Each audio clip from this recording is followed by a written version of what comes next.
우리에게 주신 하나님의 말씀은 출애굽기 19장 1절에서부터 6절까지. 제목은 제사장 나라입니다. 이웃집 찰스라는 3.1절 특집이 이제 방영됐는데요. 70세의 이름이 아까 보신 분이 글렌인데 한국 이름은 신대현의 뿌리찾기가 방영이 되었습니다. 이번 특집은 미국 출신의 글렌 씨는 직업이 사이클 선수였어요. 미국의 대표 선수로 금메달도 땄고 아주 유명한 그런 미국의 사이클 선수입니다.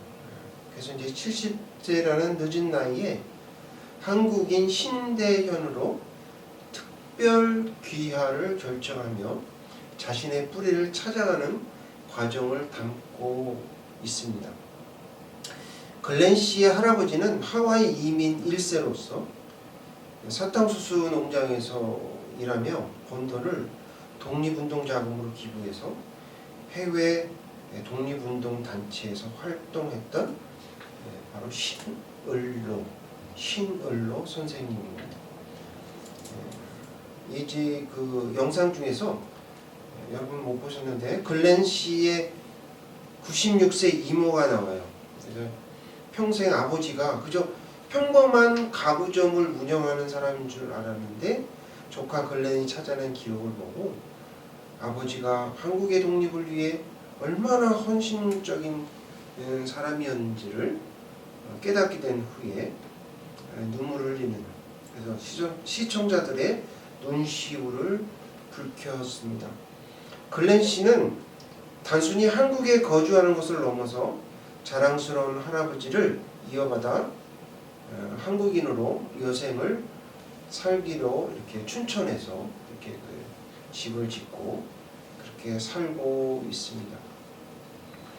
여러분 독립운동사를 이렇게 보면요, 하와이는 외교와 군사훈련의 전초기지였어요. 대한인 국민회와 대조선 독립군단, 이거는 군사훈련소입니다. 낮에는 공장에서 일하고 밤에는 목총으로 이제 들고서 군사훈련을 받았대요. 그럼 하와이 독립운동에서 절대 빼놓을 수 없는 것 중에 하나가 아까 보셨듯이 이 태극기를 만드는 여성의 활동이었습니다. 대한여자애국단, 여기는 어머니와 아내들이 바느질을 하거나 또 김치를 만들어 팔았어요. 그래가지고 그 돈을 독립자금으로 보냈다는 거죠. 또 저희 우리 교회도 초창기에 김치를 만들어서 팔아서 건축 헌금을 했던 적이 있었죠. 하와이 한인들은요, 하루에 무려 10시간 이상의 고된 노동을 하였습니다. 쉬는 시간도 이렇게 점심 먹는 그 시간을 제외하고는 38도가 되는 높은 온도에서 보잘것없는 임금을 받았는데 하루에 약 60에서부터 70센트, 그러니까 이제 1달러 하면 거의 하루 반나절 품삯이죠, 그죠? 그런 큰 돈이었는데 그런 의연금을 스스로 자기가 떼어서 독립운동 자금으로 보냈다는 거예요. 당시 하와이에 거주했던 우리 동포가 5,000명에서 7,000명이었다고 합니다. 그리고 대한민국의 임시정부의 전체 예산의 상당 부분을 이들이 책임졌다고. 여러분 잘 아시는 지도자 외에도 평생을 자기가 독신으로 살았어요. 독신으로 살면서 모은 전 재산을 독립운동 기금으로 기부하고 무연고 묘지에 묻혔던 노동자들이 수두룩했다.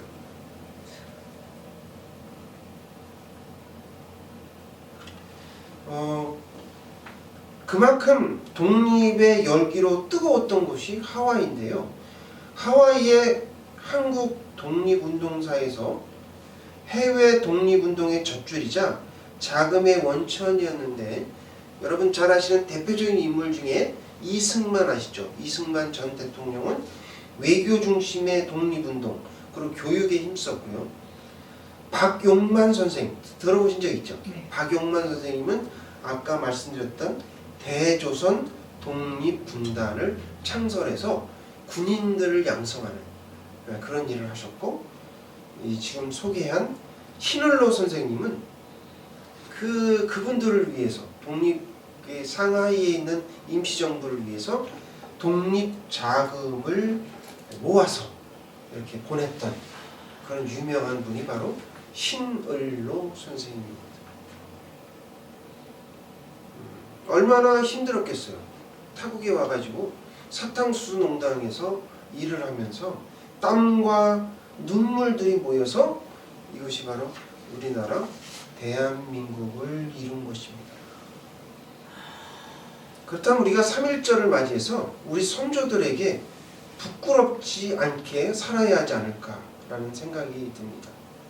근데 이렇게 부유하게 된 것이 마치 자기가 잘나서 된 것처럼 지금 교만한 조금 40, 50대가 있는데, 이러다가 우리가 프랑스처럼 될까 걱정입니다.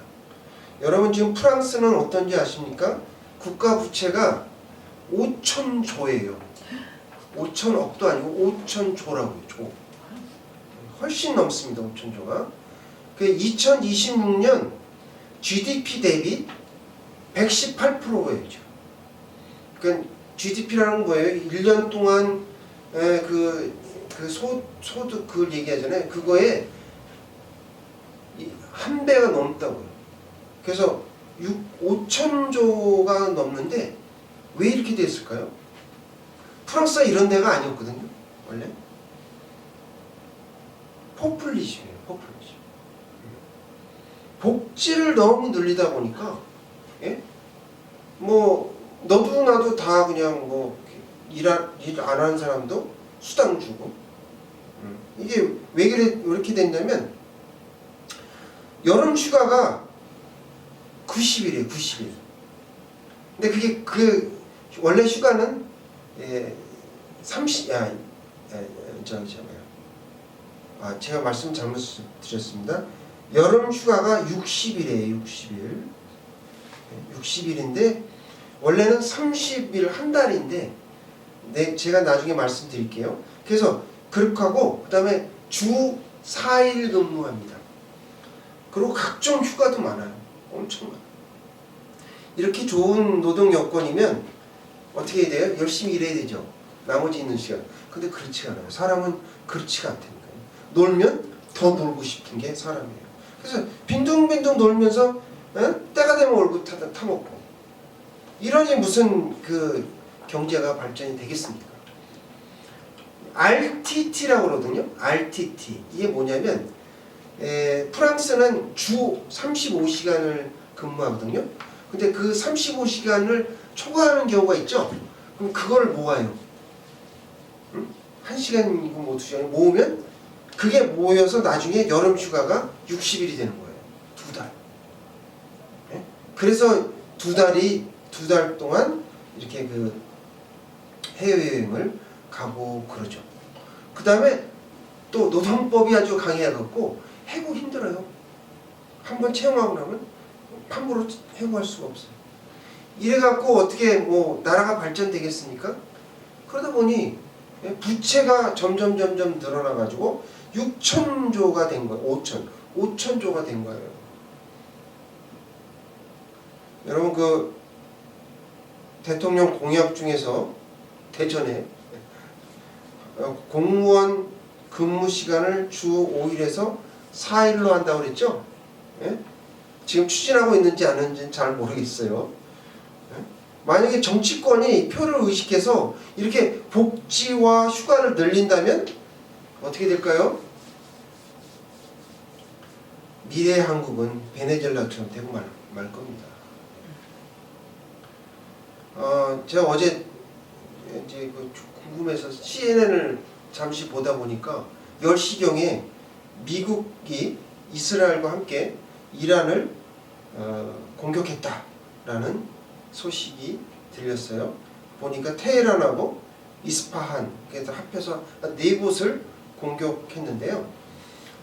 예상은 했습니다만 이렇게 빨리 할 줄은 몰랐어요. 그래서 이제 오늘 아침에 소식을 보니까 트럼프가 호메이니 있죠. 최고 지도자요. 그 사람이 사망했다라고 발표를 했는데 뭐 어떻게 될지 잘 모르겠습니다. 어쨌든 간에 이제 호르무즈 해역이 이제 봉쇄되고 전쟁이 일어나면 어떻게 될까요? 석유값이 오르게 됐죠. 그러니까 이제 세계 경제가 어떻게 될지 좀 귀추가 주목이 되는데 3.1절 맞이해서 우리 나라가 도대체 뭐냐? 나라는 도대체 무엇인가? 그럼 나라 사랑은 또 무엇인가를 우리가 한번 생각해 봐야 되지 않을까라는 저의 생각입니다. 그렇다면 우리는 나라 사랑을 어떻게 해야 할까요? 오늘 본문을 통해서 우리에게 주시고자 하시는 하나님의 말씀은 첫째, 하나님의 인도하심을 구해야 합니다. 따라해볼게요. 하나님의 인도하심을 구해야 합니다. 거룩하신 하나님의 말씀입니다. 4절입니다. 다 같이 봉독하겠습니다. 시작.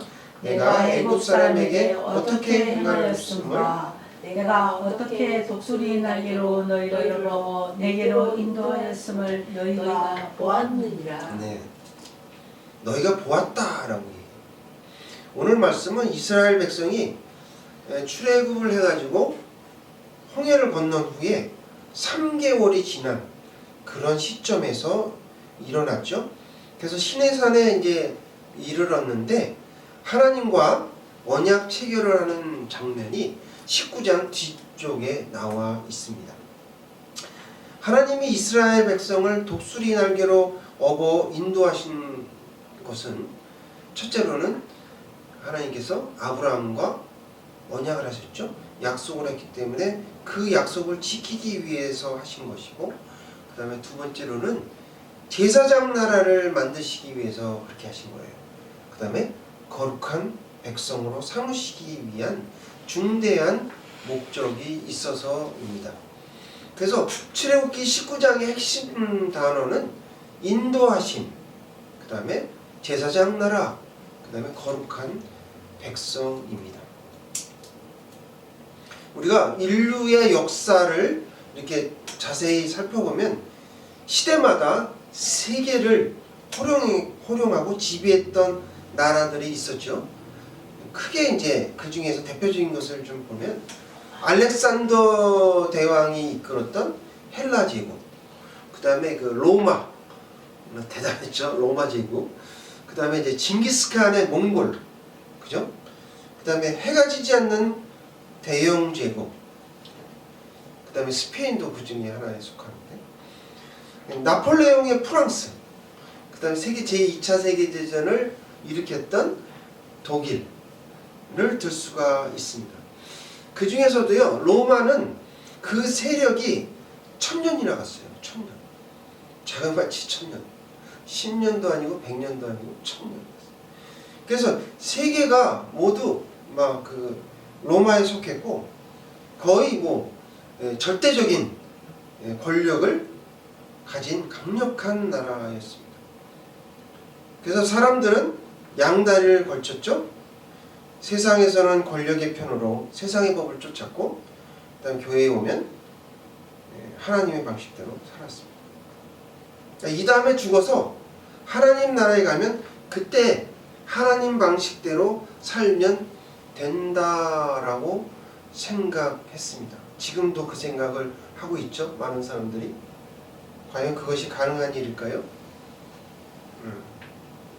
5절에 보면 세계가 다 내게 속하였나니 라고 말씀 나와 있죠. 이게 굉장히 중요한 말씀인데 이 말에 희망이 있습니다. 현재 우리 그 미국이 세계를 이게 다 경찰 국가로서 패권 국가죠. 또 거기에 도전장을 냈던 중국이 전쟁 준비를 해서 미국과 대등한 관계를 하려고 하지만은 이 역시 이 세계는 하나님의 손바닥 안에 움직이고 있다는 것이죠. 1945년 8월 15일 정오죠. USS 미주리함 선상에서 일본은 항복문서에 서명을 했습니다. 그래서 우리나라는 어떻게 됐어요? 해방이 되었죠. 8월 15일. 그리고 그것이 우리의 힘으로 된 것은 아니었습니다. 그래갖고 어떻게 돼요? 소련이 38선이 갈리고 남쪽은 이렇게 신탁 통치를 하게 됐어요. 결국은 이게 어떻게 됩니까? 동족 상징으로 이어졌던 6.25 전쟁이 발발했고, 그래서 북한이 남쪽을 다 점령해서 낙동강 그 방어선이 무너지려는 찰나에 하나님께서 섭리하셔서 처음이자 마지막인 유엔군을 파병하게 하시죠. 그래서 다시 북으로 올라갔다가 중공군이 내려와서 휴전이 되죠. 그래서 우리가 휴전선을 앞두고 지금 75년 됐나요? 6.25 전쟁이 일어난 지. 네. 총뿌리를 겨루는 그러한 일이 벌어졌습니다.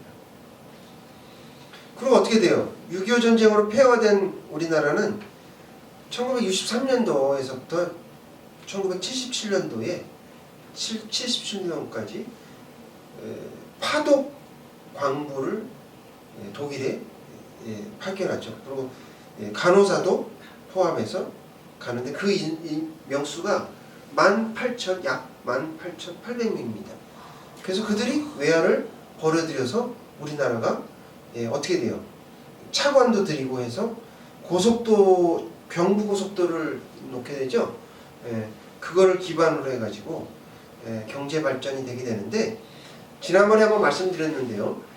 미국에서 그 당시에 그때 바로 컨테이너를 발명하게 됩니다. 그래갖고 그 컨테이너를 발명한다는 건 뭐냐면, 우리가 임금이 싸잖아요. 물건을 많이 만들어내면 뭐합니까? 운송비가 비싸면 어떻게 돼요? 그 가격이 엄청 비싸지잖아요. 근데 그거를 대량으로 수출할 수 있게 돼갖고 운송 비용을 획기적으로 줄이게 되죠. 그걸로 인해서 우리나라가 지금 선진국이 된 거예요. 그래서 수출해가지고 그 돈 벌어들인 거 아니에요. 우리 어머니들이 뭐 간의 수공업을 해가지고 그렇게 했지 않습니까? 그래서 한강에 기적이 일어났던 것입니다. 그냥 된 게 아니에요, 여러분. 다 도움이 있었죠. 거기에다가 1973년도 영적으로는 여의도에서 빌리그람 전도대회가 열렸어요. 그래가지고 약 300만 명이 모였습니다. 정말 대단했습니다. 그 당시 민족복음화가 실현되는 줄 알았는데 지금은 어떻게 됐습니까? 지금은 많이 이제 줄어들었는데, 이 모두가 이게 우리의 힘으로 된 거라고 생각하면 안 된다는 거죠. 거기에는 하나님의 도우심이 계셨다는 거예요.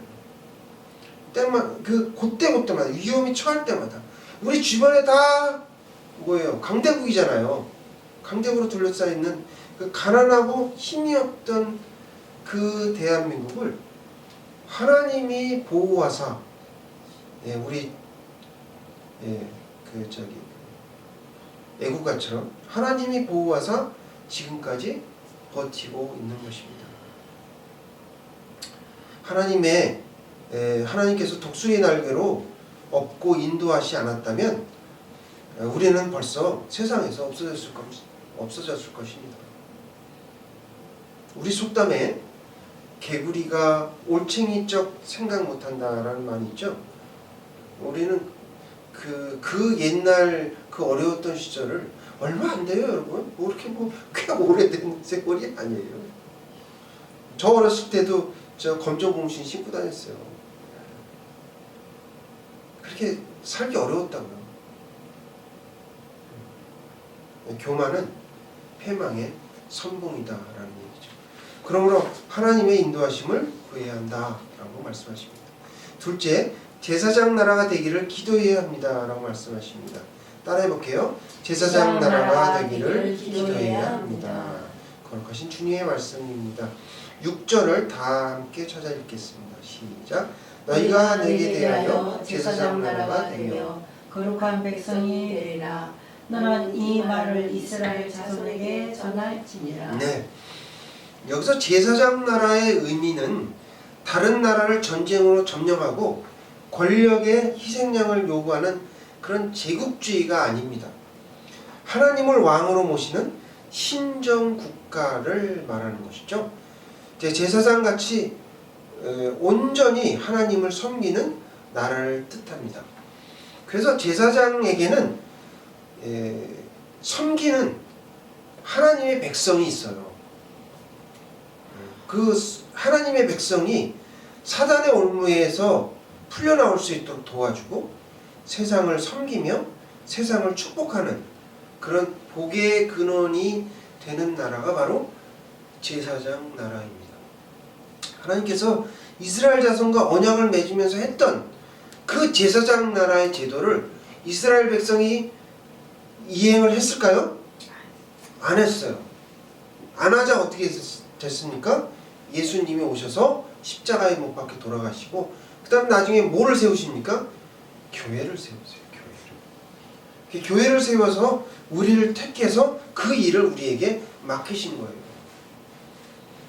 근데 우리가 무슨 힘이 있겠습니까?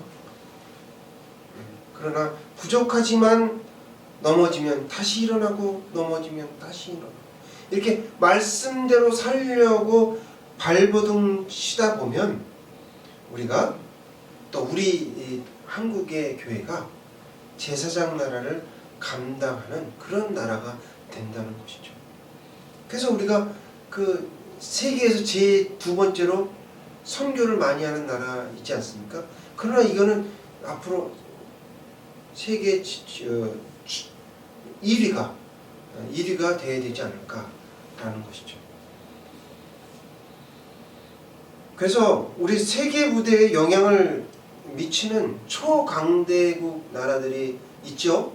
미국, 중국, 러시아, 일본 이런데 그런 힘 있는 나라, 권력이 많은 나라, 돈 많은 재벌 그들을 이렇게 거역하며 산다는 것은 사실 참 쉽지는 않습니다. 하지만 하지만 세상은 하나님께 속했고 권력 잡은 자에 속한 것이 아니니 힘 있는 자, 돈 많은 자의 눈치를 볼 필요는 없다라는 얘기죠. 우리는 그냥 믿음으로 자기 자를 지키며 최선을 다하면 됩니다. 그리고 끝까지 충성되게 살면 우리가 제사장 직분을 감당할 수 있다는 것이죠. 베드로전서 2장 9절을 찾아서 다 함께 봉독하도록 하겠습니다. 주보 뒷면에 있죠. 시작. 그러나 너희는 택하신 족속이요 왕같은 제사장들이요 거룩한 나라요 그의 소유가 된 백성이니 이는 너희를 어두운 데서 불러내어 그의 기이한 빛에 들어가게 하신 이의 아름다운 덕을 선포하게 하려 하심이라. 아멘. 여러분을요 왕같은 제사장이라고 누가요? 하나님께서 여러분을 그렇게 인정하셨어요. 이 조그만 나라에 무엇을 의지하고 살아야 될까요? 우리가 미국을 의지해야 될까요? 중국을 의지해야 될까요? 그렇다면 일본이 우리를 지켜줄까요? 택도 없는 소리죠. 잡아먹으려면 잡아먹었지 절대 그런 일은 없습니다. 그럼 러시아가 우리의 우방일까요? 우리는 아무도 믿을 사람이 없어요. 우리 주위에 주변 국가가 우리와 좋은 관계를 맺는 나라가 없다고요. 그러니까 오직 누구만 의지해야 되냐? 한 분이신 여호와 하나님을 의지할 수밖에 없습니다. 그런데 그거를 모르고 있죠. 하나님이 우리를 왜 지금까지 이렇게 돌봐주신 걸까요? 저는 그렇게 생각합니다. 이스라엘처럼 우리가 세계의 제사장 나라가 되기를 원하시는 것이죠. 아멘. 그러므로 제사장 나라가 되기를 기도해야 된다라고 말씀하십니다. 오늘 말씀을 통해서 하나님의 인도하심을 구해야 합니다. 제사장 나라가 되기를 기도해야 한다라고 말씀하십니다. 고린도후서 6장 9절에서 10절을 찾아서 다 같이 봉독하겠습니다. 주보 뒷면했습니다. 시작. 무명한 자 같으나 유명한 자요 죽은 자 같으나 보라 우리가 살아있고 징계를 받는 자 같으나 죽임을 당하지 아니하고 근심하는 자 같으나 항상 기뻐하고 기뻐하고 가난한 자 같으나 많은 사람을 부유하게 하고 아무것도 없는 자 같으나 모든 것을 가진 자로다. 네. 아멘. 아멘. 여러분 아무것도 없는 분이십니까? 걱정하지 마십시오. 여러분 모든 것을 가진 자입니다. 오늘 제 서두에서 말씀드렸던 글렌 씨가 할아버지의 이름을 확인하며 나중에 뒤에 보면 오열했던 장면이 나와요. $2 속에 담긴 할아버지의 고귀한 그런 나라 사랑을 보았기 때문입니다. 우리도 그분과 같이 하나님의 나라가 이 땅에 임하기를 바라는 간절한 심정으로 헌신해야 합니다.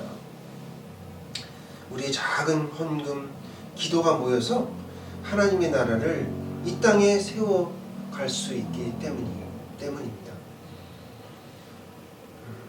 성도 여러분, 내 보물이 있는 그곳에는 내 마음이 있느니라 라는 말씀 아시죠?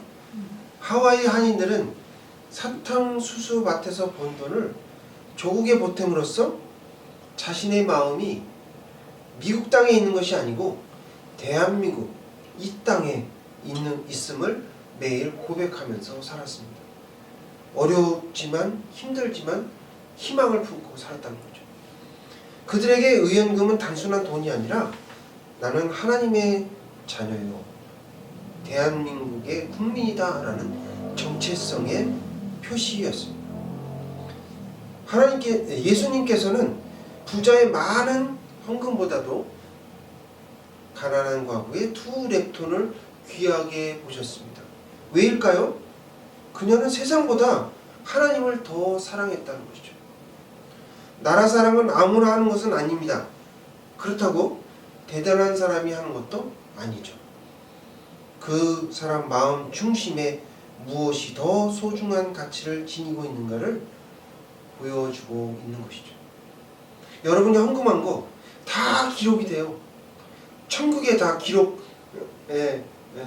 관리인에서 다 기록이 돼서 언젠가 여러분이 가게 되면 내가 했던 그런 모습들을 다 보실 수 있을 것입니다.